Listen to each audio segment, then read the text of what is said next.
Hello everyone, कैसे हो आप सब। आई होप कि आप सब बहुत अच्छे होंगे। और अगर आप अच्छे नहीं हो तो मैं दुआ करता हूँ कि आप लोग बहुत जल्दी अच्छे हो जाएं।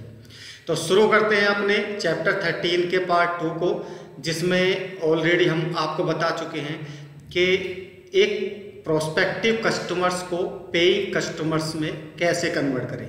ठीक है। इसका पार्ट 1 ऑलरेडी आपको डिलीवर हो चुका है, ये पार्ट 2 है। तो पार्ट 2 में ज़्यादा देरी ना करते हुए हम शुरू करते हैं अपने पार्ट 2 को। ये वो क्रिटिकल पॉइंट्स थे जो मैंने आपको बताया था कि जो प्रोसेस के जो बेनिफिट्स हैं वो क्या होंगे आपको from prospective customer to paying customers. ठीक है। उसके बाद मैंने आपको बताया था जो 6 इंपॉर्टेंट पॉइंट थे वो थे mapping the process from prospective customer to paying customers. इन को आपने बहुत अच्छे से समझा होगा, और अगर आपने नहीं समझा तो आप मेरी पिछली वीडियो में जाके इसको बहुत अच्छे से समझ सकते हो कि आप एक प्रोस्पेक्टिव कस्टमर्स को एक पेइंग कस्टमर्स में किस तरीके से कन्वर्ट कर सकते हो। ठीक है। अब चलते हैं हम नेक्स्ट पार्ट के ऊपर। अब मैं कुछ 5 और ज़्यादा इम्पोर्टेंट या बहुत अच्छे इम्पोर्टेंट पॉइंट्स देने वाला हूँ, जिससे आपको ये क्लैरिटी हो जाएगी कि एटलीस्ट एक प्रोस्पेक्टिव कस्टमर्स को एक पेइंग कस्टमर्स में कन्वर्ट करने के लिए जो सब टाइटल्स होते हैं या जो सब टिप्स होते हैं, जो सपोर्टिव टिप्स होते हैं, वो कौन कौन से होते हैं। चलिए, पहला पॉइंट आता है who will be the key players in the decision making units. आपने ये तो समझ लिया कि भाई सपोज मान लो आपका एक टायर बनाने वाली आप कंपनी हो, आपने नया टायर बनाया है ना, मार्केट में अभी आपको कोई जानता नहीं है। तो जो मेरी पहली वीडियो थी उसमें मैंने आपको बताया कि आप प्रोस्पेक्टिव कैसे करते हैं, आप प्रोस्पेक्टिव पोटेंशियल कस्टमर से बात कैसे करते हैं, उनको क्या क्या चीज़ें बताते हैं, है ना, क्या क्या पॉइंट्स का ध्यान रखना होता है आपको। अब मैं बात कर लेता हूँ कि जब भी आपका प्रोडक्ट कोई बंदा परचेज करेगा, कोई भी A to Z, वो आपका प्रोस्पेक्टिव हो सकता है या फिर आपके प्रोस्पेक्टिव का कोई रेफरेंस हो सकता है। जैसे मान लो हो सकता है आपने बेनिफिट्स किसी बंदे को बताए हो, किसी दूसरे आदमी को बताए हो, लेकिन उसने वो प्रोडक्ट नहीं खरीदा, आपका प्रोडक्ट उसने नहीं खरीदा, लेकिन उसके रेफरेंस से कोई दूसरा बंदा आपका प्रोडक्ट परचेज कर ले। तो यहाँ पे आ जाता है मेन रोल। आप पीछे जाइए जहाँ पे मैंने आपको कंप्लीटली एक चैप्टर दिया था, चैप्टर 12, जिसमें मैंने डिसीजन मेकिंग यूनिट्स के बारे में आपको बताया था। डिसीजन मेकिंग यूनिट्स कि भाई आपके प्रोडक्ट को, आपकी सर्विस को या आपके सॉल्यूशन को परचेज करने में जो मेन रोल प्ले कर रही है वो कौन सी टीम कर रही है।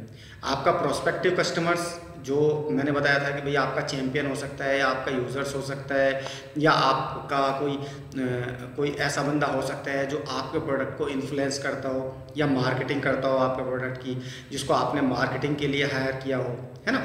तो अब इसमें आपको ये देखना है कि भाई जो मेरी डिसीजन मेकिंग यूनिट्स हैं, जो मेरे प्रोडक्ट को ज़्यादा से ज़्यादा सेल कराने में मेरी हेल्प कर रही है, वो कौन है, वो की पिलर्स कौन कौन से हैं। ठीक है। अब दूसरा पॉइंट आता है what is their effect on the process. अब इस प्रोसेस को सबसे ज़्यादा इफेक्ट कौन करता है, सबसे ज़्यादा इफेक्ट कौन करेगा। मान लो भाई आपका कोई प्रोडक्ट है, आपका अगर मान लो टायर्स है, तो टायर्स बाइक लवर को सबसे ज़्यादा इफेक्ट करेंगे। जो बाइक चलाने वाले बंदे होंगे ना, बच्चे होंगे या जो भी बंदे बाइक लवर्स होंगे, वो ही आपके जो प्रोसेस को जो है ना इफ़ेक्ट कर सकता है, वही आपके बेनिफिट्स बता सकता है और वही आपकी कमियां बता सकता है। अदरवाइज दूसरे के किसी काम का नहीं है वो प्रोडक्ट। जो बंदा बाइक लवर्स है, जो बाइक चलाते हैं ना, वही आपके प्रोडक्ट को इफ़ेक्ट कर सकते हैं। एटलीस्ट जैसे मान लो भाई आप 2 बंदे हो जो एक ही प्रोडक्ट परचेज करना चाहते हैं। जैसे मैं ले लेता हूँ फादर एंड सन, ठीक है, एक पिता है और एक बेटा है। अब उनको अपनी बाइक में टायर डलवाना है। बेटा बोल रहा है कि मुझको पापा MRF का टायर बहुत अच्छा है, और फादर बोल रहे हैं कि बेटा अपोलो का टायर बहुत अच्छा है। अब इसमें इफेक्ट कौन करेगा सबसे ज़्यादा। इफेक्ट हो सकता है भाई बच्चे को MRF का टायर किसी फ्रेंड ने सजेस्ट किया हो, उसको बहुत अच्छा लगा हो, तो वो बोलेगा नहीं पापा, मेरे फ्रेंड्स ने मुझको जो बताया था उसने अपोलो का टायर डलवाया, बहुत अच्छे डिज़ाइन में, बहुत अच्छा है। तो यहाँ पे आपको सबसे पहले यही देखना है कि जो आपके बिजनेस को सबसे ज़्यादा इफेक्ट करता हो, उसको प्रोस्पेक्टिव बनाना आपके लिए एक तरीके से, जैसे मान लो सपोज एक सपोर्टिव मिल जाता है, आपको एक सपोर्ट मिल जाता है कि आपका जो प्रोस्पेक्ट है उसकी प्रोस्पेक्टिंग आप इतने अच्छे तरीके से करो ताकि उसको किसी भी तरह की दिक्कत ना हो, वो सामने वाले को भी बहुत क्लियरिटी के साथ आपके प्रोडक्ट या आपकी सर्विस के बारे में बता पाए।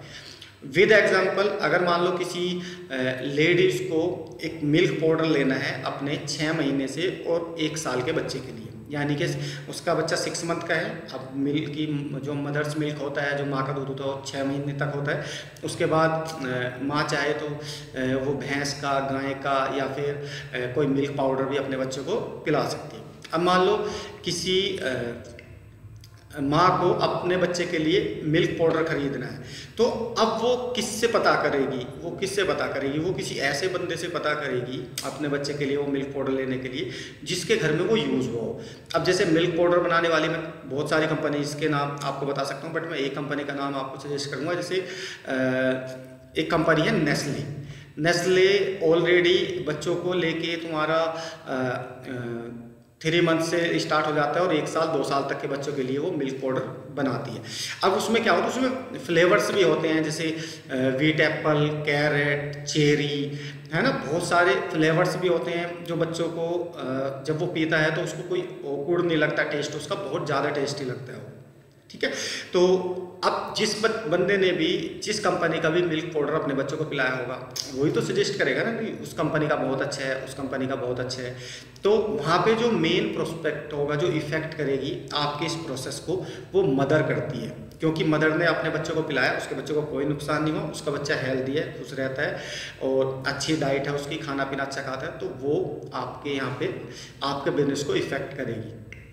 ठीक है, तो हर बिजनेस में ये होता है, ऐसा नहीं है कि ये एटलीस्ट मैंने जो एग्जांपल दिया आपको टायर का, ये हर बिजनेस में होता है और हर कैटेगरी के प्रोडक्ट में होता है। आप एजुकेशन को लेके कर लो, एजुकेशन के लिए अगर मान लो किसी स्कूल को चूज़ करना हो तो सबसे ज़्यादा कौन इफ़ेक्ट करेगा? पेरेंट्स, क्योंकि मेन चीज़ होता है ना, पेरेंट्स को बच्चे के जो फ्यूचर्स को लेके बहुत ज़्यादा चिंता होती है, तो वही ये डिसाइड करेंगे 10-20 बंदों से पूछ के कि कौन सा स्कूल्स अच्छा है जिसमें मैं अपने बच्चों को डाल सकूं और मेरे बच्चे का फ्यूचर सेफ एंड सिक्योर हो, वहाँ पे अच्छी पढ़ाई होती हो। तो इस तरीके से आपको जो डिसीजन मेकिंग यूनिट्स मैंने आपको बताई, उसमें आपको ये भी ध्यान रखना है कि जो मेरे बिजनेस को सबसे ज़्यादा इफेक्ट करे, जो मेरा सपोर्टिव हो सके, वो बंदा कौन है। मेन उस बंदे का रोल सबसे ज़्यादा हो जाता है आपके लिए, जो आपके बिजनेस को इफेक्ट कर सकता हो, आपके बिजनेस को बहुत अच्छे से समझता हो। अब चलते हैं हम तीसरे पॉइंट्स पे। तीसरा पॉइंट्स हो जाता है what is their budget authority. Budget authority की अगर मैं बात करूं तो आपको फिर डायरेक्टली कस्टमर पर्सोना पे जाना होगा। कस्टमर पर्सोना पे जाना होगा आपको, वहाँ से समझनी पड़ेगी कि बजट अथॉरिटी किसके पास है। मैं एक एग्जांपल देता हूँ, यहाँ पे एग्जांपल बहुत क्रिटिकल होगा और बहुत अच्छे से आपको समझ में आएगा। जो कस्टमर का जो पर्सोना होता है ना, वो प्रोडक्ट के हिसाब से डिज़ाइन होता है ना, यानी कि कस्टमर का जो पर्सोना होता है वो उसके जो प्रोडक्ट्स होती है, जिस प्रोडक्ट की उसको नीड होती है, वो उसके हिसाब से डिसाइड होता है। विद एग्जांपल, जैसे मान लो आप एक टायर बनाने वाली कंपनी हो, ठीक है। अब टायर बनाने वाली कंपनी का जो पर्सोना बनाओगे वो आप मिल्क पाउडर से तो नहीं बनाओगे ना भाई, उसमें आप दूसरा प्रोडक्ट या दूसरी चीज़ों को रख के तो एग्जांपल नहीं दोगे ना। टायर की कंपनी के पास अगर आप पर्सोना बनाने जा रहे हो किसी भी अपने कस्टमर्स का, विद एग्जांपल भाई आपकी टायर बनाने वाली कंपनी है, तो आपके जो यूज़र्स होंगे, सबसे पहले आपको ये जानने की ज़रूरत है कि मेरे यूज़र्स कौन है, मेरे यूज़र्स कौन है। विद एग्जांपल आपके यूज़र्स कौन कौन होंगे। फर्स्ट ऑफ ऑल हमने बताया था ना यूज़र्स प्रोफाइल। तो अगर आप टायर बनाने वाली कंपनी हो तो आपके जो प्रोडक्ट्स यूज़र्स होंगे वो होगी भाई मारुति सुजुकी, है ना, टीवीएस बाइक बनाने वाली कंपनी, यामा हो जाएगी, न्यू हॉलैंड्स हो जाएगी, और आपके जितने भी कंपनीज ऐसी है जो अपने प्रोडक्ट में टायर यूज़ करती है, वो आपके यूज़र्स हो सकते हैं। यूज़र्स हो सकते हैं, है या नहीं वो अलग की बात है, यूज़र्स बन सकते हैं क्योंकि वो टायर यूज़ करते हैं अपने प्रोडक्ट में। तो ये हो जाती है यूज़र्स प्रोफाइल। यहाँ पे क्या हो जाता है, आपको क्लैरिटी हो जाती है कि मेरे प्रोडक्ट का यूज़र कौन है। समझ गए। जैसे मान लो भाई कपड़े धोने के लिए कपड़े धोने की साबुन की ज़रूरत होती है, तो सेम बाइक्स चलाने के लिए टायर की ज़रूरत होगी, ट्रैक्टर चलाने के लिए, बस चलाने के लिए, जिनमें टायर का यूज़ होता है, वहाँ पे आपको ये क्लैरिटी हो जाएगी हम एक टायर बनाने वाली कंपनी है, तो हमारे जो यूज़र्स है वो बंदे हैं जो टायर्स यूज़ करते हैं अपने प्रोडक्ट में। ठीक है, यूज़र्स की क्लैरिटी हो गई। अब पर्सोना की बात कर लेते हैं। पर्सोना में आपको सिर्फ ये समझ में आ गया कि ये मेरे यूज़र्स हैं, मेरे प्रोडक्ट के ये यूज़र्स हैं, ये समझ में आ गया आपको। अब बात करते हैं पर्सोना कैसे क्रिएट होता है। विद एग्जांपल एक कंपनी है, जैसे मान लो मैं हीरो का एग्जांपल ले लेता हूँ, ठीक है। उनकी एक बाइक है स्प्लेंडर। अब उनके जो बाइक की अगर मैं मॉडल की बात करूं तो कम से कम 25 से 30 मॉडल मार्केट में चल रहे हैं, लेकिन एक बाइक का मैं इसलिए ले रहा हूं ताकि आप ध्यान से समझ सको कि पर्सोना होता क्या है। अब उनके पास 2 सोर्स है जो उनको हीरो होंडा स्प्लेंडर के लिए टायर सप्लाई करते हैं। कितने सोर्स है?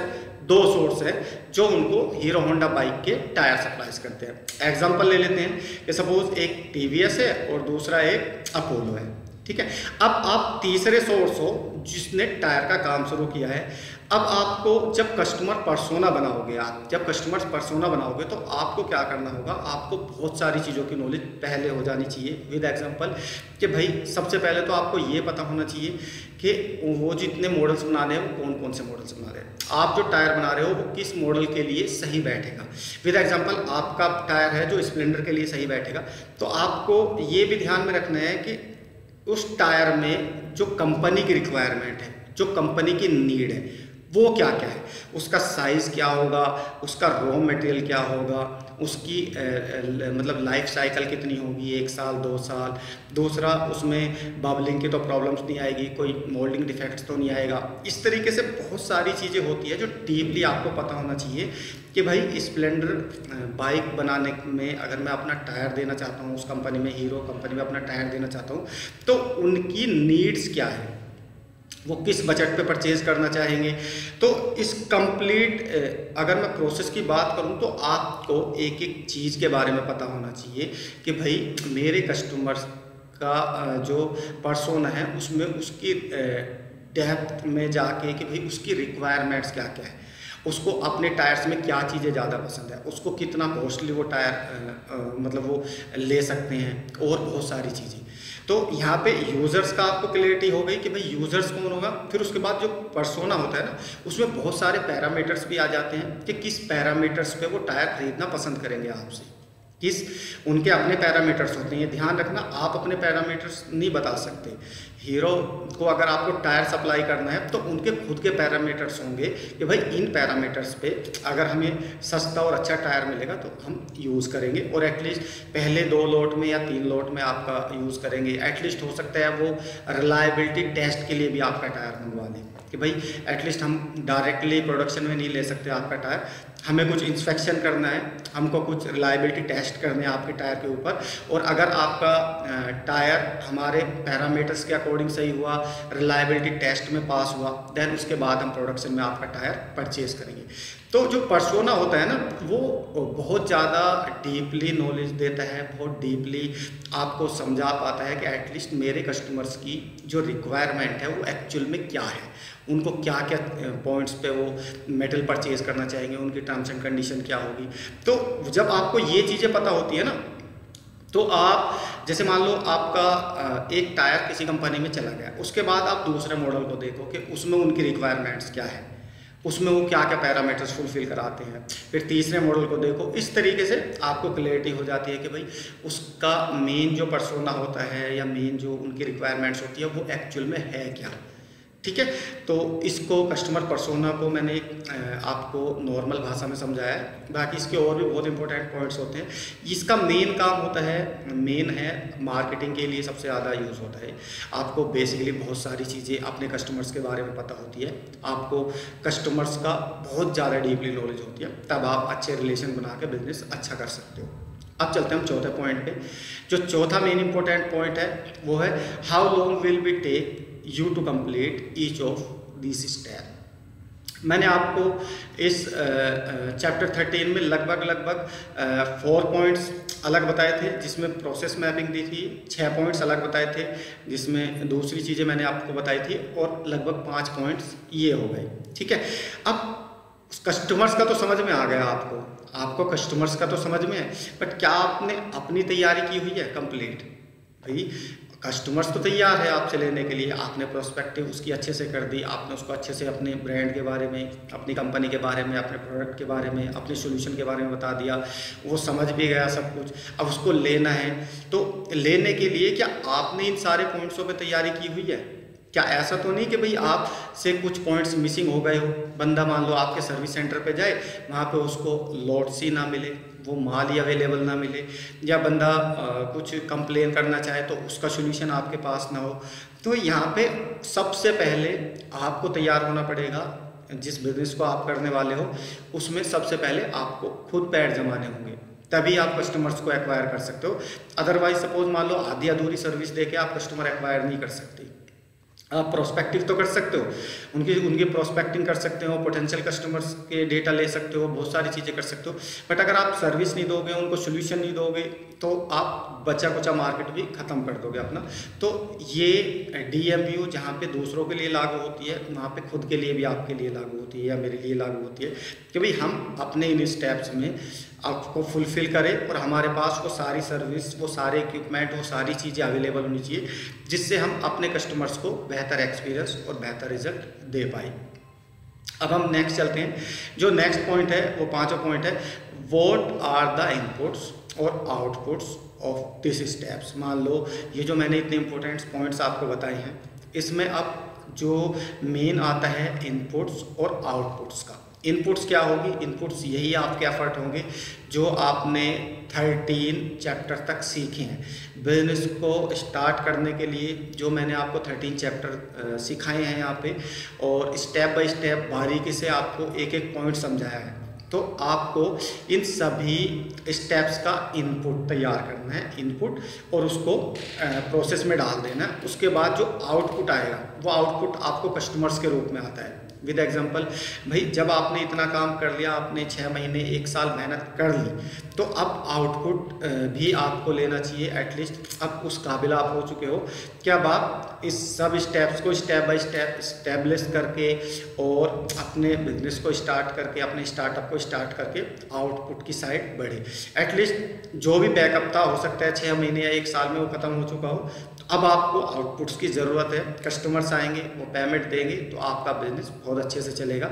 लेकिन अगर आप प्लानिंग्स में ही घुसे रहोगे, एक्शन नहीं लोगे, तो कहीं ना कहीं आप और ज़्यादा गड्ढे में जा सकते हो। तो जब आप इतने आगे बढ़ चुके हो, तो अब आपको अपना प्रोडक्ट मार्केट में लॉन्च करके थोड़ा थोड़ा काम शुरू कर देना चाहिए, कि एटलीस्ट थोड़ी घनी गलती अगर कुछ होती है तो वो आप प्रोसेस में भी सही कर सकते हो। कोई ऐसा नहीं है कि भाई एकदम 100% परफेक्ट होके ही आप अपना काम स्टार्ट करोगे, ऐसा कभी नहीं होता। सिंगल टाइम में आप कभी भी 100% नहीं कर सकते, आप कभी भी 100% रिजल्ट नहीं ले सकते। वो आपको धीरे धीरे स्टेप बाय स्टेप करोगे, धीरे धीरे बढ़ोगे, तो खुद ब खुद भी चीज़ें समझ में आती चली जाती है। तो आज के लिए इतना ही। ये हमारा चैप्टर 13 का पार्ट 2 था जो मैंने आपको डिलीवर किया। और अगर मेरी वीडियो आपको अच्छी लगी हो तो please like, share and subscribe ज़रूर कर देना। आज के लिए इतना ही। Thank you very much. मिलते हैं अपने नेक्स्ट चैप्टर में। अब जो नेक्स्ट चैप्टर होगा वो क्या होगा? नेक्स्ट चैप्टर 14 होगा, जिसमें calculate the time size for follow on market. मतलब जो आपने टैम कैलकुलेट किया था, आपने अपना time, total addressable market size जो आपने कैलकुलेट किया था, उस बेस पे आपका फॉलो ऑन मार्केट कितना है, आपके फॉलोअप्स कितने हैं, जो लोग आपको जान चुके हैं, जो आपके प्रोस्पेक्टिव बन चुके हैं, आपके बिजनेस को समझते हैं। अब उसको फॉलोअप करने का भी टाइम आपका आ चुका है। एटलीस्ट ये तो मैंने आपको बताया था इससे पहले कि भाई प्रोस्पेक्टिव कस्टमर को पेइंग कस्टमर्स में कैसे कन्वर्ट करें। और ये जो पॉइंट्स आप सीखोगे, ये सीखोगे कि जो मेरा फॉलोअप मार्केट है, यानी कि जिनसे मुझे फॉलोअप करना है और जिनसे मुझे पेमेंट लेना है, उसके बारे में। ठीक है, तो आज के लिए इतना ही। Thank you very much. मिलते हैं अपने नेक्स्ट वीडियो में। तो थैंक यू वेरी मच। अगर मेरी वीडियो आपको अच्छी लगी हो तो please like, share and subscribe ज़रूर कर देना। और थैंक यू वेरी मच।